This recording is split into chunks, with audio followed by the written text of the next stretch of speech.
सबैजनालाई नमस्कार। मेरो नाम दिपेश पौडेल, हाल क्यानाडा ओन्टारियोबाट हो। मेरो घर चाहिँ झापा, क्षेत्र नम्बर 5, कमल गाउँपालिका, वार्ड नम्बर 6। आज बिहान मलाई एउटा म्यासेज आउँछ। म्यासेजमा लेखिएको थियो, लुसिफरको फोटो किन हालिस्, तँलाई देशको माया लाग्दैन। ती म्यासेज मेरो गाउँका एकजना प्रतिष्ठित एमालेका मान्छेले गर्नुभएको थियो। जुन व्यक्तिले आजभन्दा 3 वर्ष अगाडि मलाई अलिकति पैसा रकम माग्नु भएको थियो घुस बापत, त्यो पैसा उहाँले मलाई पशु शाखामा काम लगाइदिन्छु, पैसा अलिकति चाहिन्छ भनेर माग्नु भएको थियो।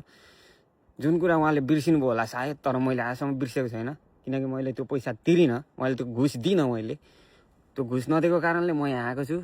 जाडो छ, काम गर्नुपर्छ, त्यही हो, केही फरक परेन त्यसमा। तर त्यसरी घुस दिएर म काम खाने, जागिर खाने खालको मान्छे पनि होइन।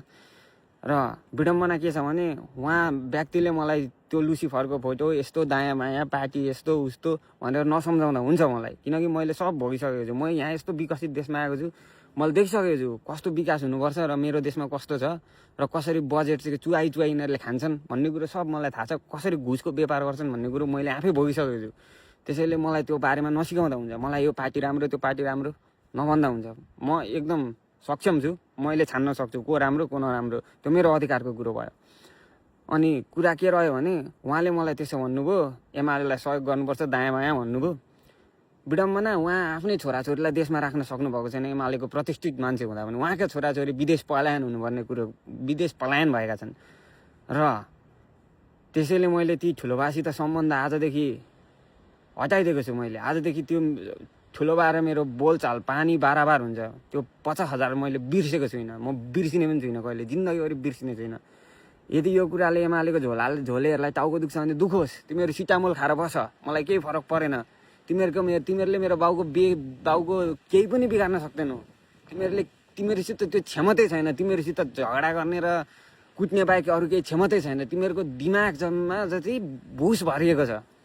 तिमीहरूलाई थाहा छ सब गलत भइरहेछ, तर तिमीहरू पनि बोल्न सक्दैनौ। तिमीहरू एमालेको पेवाहरू हो। तिमीहरूले गाउँमा केही नै गर्न सक्दैनौ। तिमीहरू बाटो विकास गरे भन्छौ, भ्यू टावर छड्याए भन्छौ, देशको शिक्षा कहाँ छ, स्वास्थ्य कहाँ छ थाहा छ? तिमीहरूलाई कुनै हालतमा पनि थाहा छैन।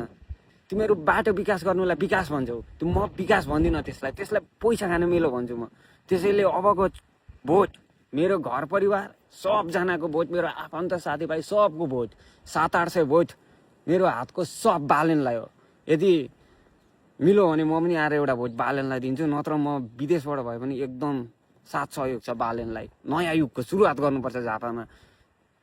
जुन मान्छे 8 कक्षा फेल छ, त्यो मान्छेभन्दा मैले 2-3वटा कोर्स पढिसकेको छु, 2-3वटा डिप्लोमा सकिसकेको छु।